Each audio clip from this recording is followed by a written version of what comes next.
አንድ አሸባሪ የአሜሪካ ዜግነት ያላቸውን ሰዎች በመያዝ ከመንግስት ጋር መደራደር ጀምሯል። ምንም እንኳን አሸባሪው ባያቅም ክላይድ ፎክስ የተባለ የአሜሪካ ልዩ ኃይልም ሰውየውን በቅርበት እየተከታተለው ይገኛል። እናም አሸባሪው የአሜሪካ መንግስት የሚፈልገውን ነገር ሊያቀርብለት ስላልቻለ ከታጋቾቹ መካከል አንደኛውን ገሎታል። ይሄንን የተመለከተው ክላይድም ሰውየውን ልግደለው እያለ በተደጋጋሚ ለበላዩ ቢጠይቅም ሰውየው ግን በዝምታ እንዲመለከት ነግሮታል። ክላይድ ደግሞ አይኑ ያየው ሁለተኛውም አሜሪካዊ እንዲገደል ስላልፈለገ ወዲያውኑ አሸባሪውን ገሎታል። ከዓመታት በኋላ ክላይድን ከጓደኞቹ ጋር እየተዝናና እንመለከታለን። ክላይድ ያኔ የአለቃውን ትዕዛዝ ባለመጠበቁና ሰውየውን በመግደሉ ምክንያት አሁን ላይ ከስራ ተባሯል። ሚስቱም ልክ እንደሱ ልዩ ኃይል የነበረች ሲሆን ከስራ በመባረሩ ምክንያት ተፋተዋል። በዚህ መሃል ክላይድ ሬን የተባለችው ልጁን በጣም ናፍቋታል። የክላይድ የቀድሞ ባለቤት ልጁን እንኳን እንዲያያት አልፈቀደችለትም። ከጓደኞቹ ጋርም ሆኖ አንድም ቀን የልጁን ስም ሳያነሳ ውሎ አያውቅም። ጓደኞቹም ቢሆን ለልጁ ያለውን ናፍቆትና ፍቅር ስለተመለከቱ ባለቤቱን በማናገር ልጁን አንዴ እንኳን እንዲያያት ምክር ሰጥተውታል። በሌላ በኩል ስካይ አትላስ የተባለችው የቀድሞ የክላይድ ሚስት አዲስ ትዳር መስርታለች። ክላይድም ጓደኞቹ እንደመከሩት አንድ ጊዜ እንኳን ልጄን አሳየኝ ብሎ ሊጠይቃት ወደ እነሱ ጋር መጥቶ ነበር። ይሁን እንጂ ስካይ አዲስ ትዳር መመስረቷን በሚመለከት ሰዓት ወዲያውኑ ሐሳቡን ቀይሮ ተመልሷል። ትዕይንቱ ሲቀየር ክላይድ ሜሰን ወደ ተባለ ጓደኛው ጋር ሄዷል። ለሜሰንም አንድ ሰው ልጅህን ቀምቶ ከዚህ በኋላ አታያትም ቢልህ ምን ታደርጋለህ ብሎ ጠይቆታል። ህይወቴን አደጋ ላይ የሚጥል ነገር እንኳን ቢሆን በማድረግ ልጄን መልሼ በእጅ ያስገባታለሁ እንጂ በህይወት እያለው ልጅህን አታያትም እንድባል መቼም አላደርግም በማለት የራሱን ሐሳብ ነግሮታል። አሁን ላይ ክላይድ ከልጁ ጋር የሚገናኝበትን ሰበብ እያሰበ ይገኛል። በዛኑ ሰዓትም ቴሌቪዥን ላይ አሜሪካ ውስጥ ህፃናት በብዛት እየታፈኑ እንደሆነ ዜና ይመለከታል። ባለፈው ወር ብቻ ከ5 በላይ ህፃናቶች እንደተወሰዱና እስከዛሬም ለቤተሰቦቻቸው እንዳልተመለሱም እንዲሁ በዜናው ላይ ታክሏል። ክላይድም መንግስት ያወጣውን ዜና በሚመለከት ሰዓት ስለ ልጁ ሬን ይበልጥ ተጨንቋል። ይበንዲ እንዳለ አዲሱ የስካይ ባል ማለትም ሉቃስ አዲስ ስራ አግኝቶ ወደ ሌላ ሀገር ሊዘዋወር ነው። ስካይ መጀመሪያ ላይ በሐሳቡ አልተስማማችም ነበር። ይሁን እንጂ ሉቃስ እዛ ከሄደ የሚያገኘው ብር ብዙ ስለሆነ ሙሉ ቤተሰቡ አንድ ላይ እንዲሄድም ሁለቱም ተስማምተዋል። ከዚያን ቀን በኋላ ሉቃስ ይሄንን ከተማ ለመልቀቅ መጨራረስ ያሉበት ነገሮች አሉ እና እነዚህን ነገሮች ጨራርሼ እመጣለሁ በማለት ለስካይ ነግሯት ከቤት ወጥቷል። ስካይም እሱ እስኪመለስ ድረስ አንድ ጓደኛዋን ተሰናብታ እንደምትመጣ ነግረዋለች። ትዕይንቱ ሲቀየር ስካይ እሰናበተዋለሁ ያለችው ጓደኛዋ ሴዛር ጋር ሄዳለች። እነዚህ ሁለት ሰዎች ወታደር ቤት እያሉ ጥሩ ጓደኛሞች ነበሩ። በአሁኑ ሰዓት ግን ስካይ ከተማውን ልትለቅ ስለሆነ ይሄንን የቅርብ ጓደኛዋን ሳትሰናበት መሄድ አልፈለገችም። ምንም እንኳን ከተማችን ሊራራቅ ቢሆንም ያሳለፍናቸው ጊዜያቶችና ጓደኝነታችን መቼም አይረጅም በማለት መቼም እንደማይረሳሱ ቃል ተገባብተዋል። ከመለየታቸው በፊትም ሁለቱም በጣም የሚወዱትን የተኩስ ልምምድ ሲያደርጉ ነበር። ይበንዲ እንዳለ ክላይድ አሁንም ድረስ ልጁን እንዴት በእጁ እንደሚያስገባት እያሰበ ይገኛል። እርግጠኛ ነኝ እነዛ ሁለት ግድ የለሾች ልጄ እንድትታፈን ያደርጓታል። ስለ ስሜታቸው እንጂ ስለ ልጄ የሚጨነቁ አይመስለኝም በማለት ልጁን በእጁ ማስገባት እንዳለበት ቆርጦ ተነስቷል። ይበንዲ እንዳለ ሬን ሶፊያ ከተባለች ልጅ ጋር በቤት ውስጥ ትገኛለች። በአሁኑ ሰዓት በቤት ውስጥ የእንጀራ አባቷም ሆነ እናቷም የለችም። እናም ሁለቱ ልጆች ቤት ውስጥ ቁጭ ብለው በነበረ ሰዓት በሩ በኃይለኛው መንኳኳት ይጀምራል። ሬንም ሄዳ ቼክ በመታደርግ ሰዓት ወላጅ አባቷ መሆኑን ተመልክታለች። ለሶፊያም ወላጅ አባቷ እንደሆነ በተደጋጋሚ እየነገረቻት በሩ እንድትከፍት ስትነግራት ነበር። ይሁን እንጂ ስካይ ከመሄዷ በፊት በሩን ለማንም እንዳይከፍቱ አስጠንቀቃ ስለነበር ሶፊያ እንደማይሆን ተናግራለች። ክላይድም ሶፊያ የተባለችው ልጅ በሩ እንደማከፍት በገባው ሰዓት ሌላ መንገድ መፈለግ ጀምሯል። ከደቂቃዎች በኋላ ሬን ያለቀሰችበት ፊቷን እየታጠበች ነበር። በጊዜው ሶፊያ ደግሞ ኪችን ውስጥ የነበረች ሲሆን የዛኑ ሰዓት ክላይድ ቤት ውስጥ ገብቶ ልጅቷን ገሏታል። ለሬንም እስከዛሬ ያለሱ እንድትቆይ ስላደረጋት ይቅርታ በመጠየቅ ከዚህ በኋላ ከሷ እንደማይርቅ ቃል ገብቶላታል።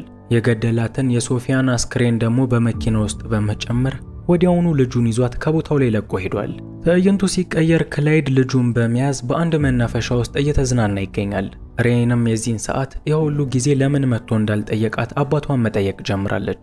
ክላይድም ለሚጠየቀው ሁሉንም ነገር ምላሽ አድርጎ የሚሰጠው የእናቷን ፈቃደኛ ለመሆን ነው። ከዚህ በኋላ ግን ከኔ ስለማትለይ የሷን ፍቃድ መጠየቅ የማያስፈልገንም በማለት የተሻለው ቀን እንደመጣ ነግሯታል። በሌላ በኩል የክላይድ ታላቅ እህት ሻርሎት ከወንድሟ ተደውሎላት እነሱ ወዳሉበት መጣለች። ክላይድም መጨራረስ ያለብኝ ነገር ስላለ እሷን ይዘሻት ወደ ሌላ ቦታ ሂጂ፣ ስደውልልሽ ይዘሻት ምትመጪ ይሆናል በማለት ለታላቅ እህቱ ነግሯታል። ከመሄዳቸው በፊትም እናትየው ጂፒኤስ የገጠመችበትን ታብሌት ከልጁ ላይ ተቀብሏታል። ይህ በእንዲህ እንዳለ ስካይ ወደ እነ ሶፊያ ጋር በተደጋጋሚ ብትደውልም ስልኩ ሊነሳላት አልቻለም። ምናልባትም በቤት ውስጥ ችግር ተፈጥሮ ሊሆን ይችላል በማለት ወዲያውኑ ወደ ቤት ሄዳለች። በቤትም እንደደረሰች በኪችን ውስጥ የሞላውን የሶፊያን ደም ነው የተመለከተችው። ሽጉጧንም አውጥታ አቤቱን ዞር ዞር እያለች በምትመለከት ሰዓት የቀድሞ ባለቤቷና የልጇን ፎቶ አግኝታለች። ይህንን ስትመለከትም እዚህ ቤት ክላይድ መጥቶ ነበር የሚለውን እንድታረጋግጥ አድርጓታል።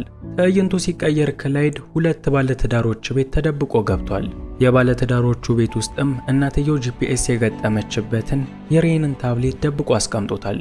ስካይና ሉቃስ ደግሞ ጂፒኤሱን በመከታተል ወደ እነዚሁ ሰዎች ቤት መጥተዋል። ሰሞኑን ፍቅር ቀንሳቸዋል፣ ላይክ እና ሰብስክራይብ እየተደረገ አይደለም። እኔ ደግሞ ምርጥ ፊልሞችን ከማምጣት ወደ ኋላ አላልኩም። ብቻ ላይክ እና ሰብስክራይብ በማድረግ እኔ ማገዙ እንዳረሱ።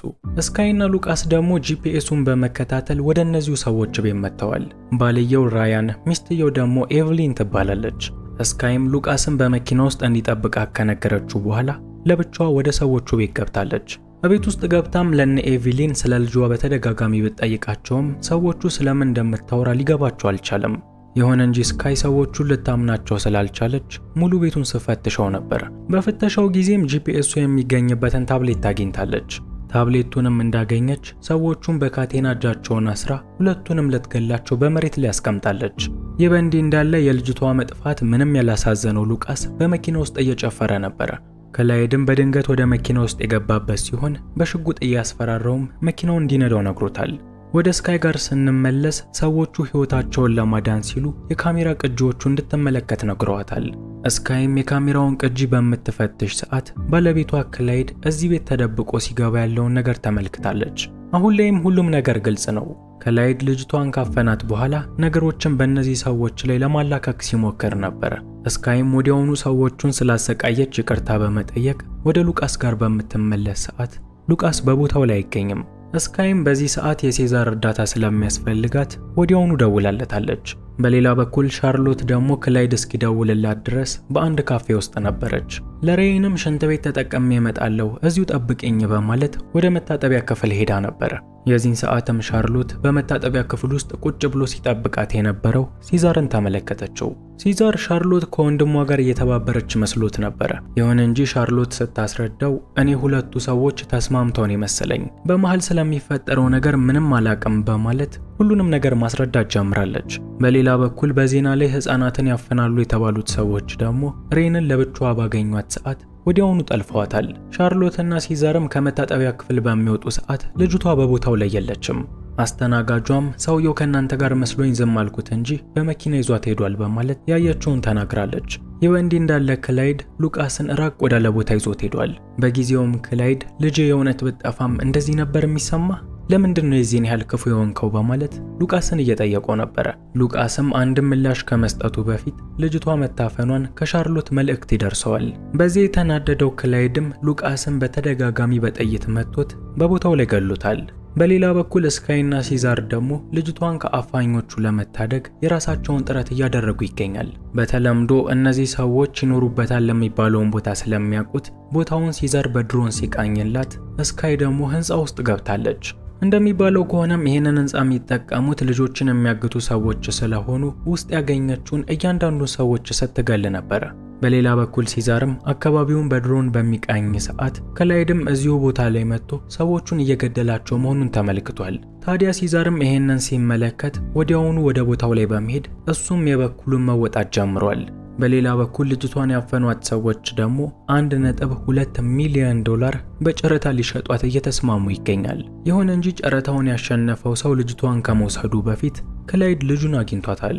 ሲዛርም ቢሆን እስካሁን ክላይድን እየተከተለው የነበረ ሲሆን ልጅቷን ለእናትየው እንዲመልስ ለክላይድ እየነገረው ነው። ክላይድም በእኔ ልጅ ላይ የምታዘው አንተ ማነህ በማለት ከሲዛር ጋር መደባደብ ጀምሮ ነበር። ይሁን እንጂ ይህ አጋጣሚ ጨረታውን ሲፈጽሙ ለነበሩት ሰዎች የተመቻቸው ሲሆን ልጅቷንም መልሰው በእጃቸው አስገብተዋታል። በሌላ በኩል ስካይም ልጇን ለማስጣል ወደ ሰውየው ስትሮጥ ነበር። ይሁን እንጂ ደርሳ ልጇን ከመውሰዷ በፊት ሰውየው የዛኑ ሰዓት በጥይት ገሏታል። በተመሳሳይ ሰዓት ሲዛርና ክላውድም ሰውየውን በመግደል ልጅቷን ነፃ አውጥተዋታል። ይሁን እንጂ ክላይድ አሁንም ልጅቷን ይዞ ከዚህ ከመውጣቱ በፊት በርካታ ሰዎች በመንገዱ ላይ እየጠበቁት ነበር። በቦታው ላይ የነበሩት ሰዎች በቁጥር ብዙ ቢሆንም ሲዛርን ናና አግዘኝ ማለት ለብቻው ሲዋጋ ነበር። ሲዛርም ቢሆን የሰዎቹን ብዛት ከተመለከተ በኋላ ከክላይድ ጎን በመሆን እየተዋጋለት ነበር።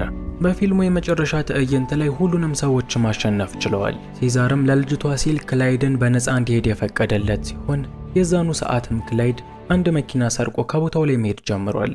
ነገሮች እዚህ ደረጃ እንዲደርሱ ያደረገው ጥፋተኛ ማን ነው ብላችሁ ታስባላችሁ? ሐሳባችሁን ኮሜንት ላይ አስቀምጡልኝ። ፊልሙ እዚህ ጋር ያበቃል። ፊልሙ ከተመቻችሁ ላይክ አድርጉት። ለቻናላችን አዲስ የሆናችሁ ሰዎች ደግሞ በሌላ ጊዜ እንደዚህ ያሉ ምርጥ ፊልሞችን ለማግኘት ቻናሉን ሰብስክራይብ በማድረግና የደወሉን በተን በመጫን ቤተሰብ መሆን ትችላላችሁ።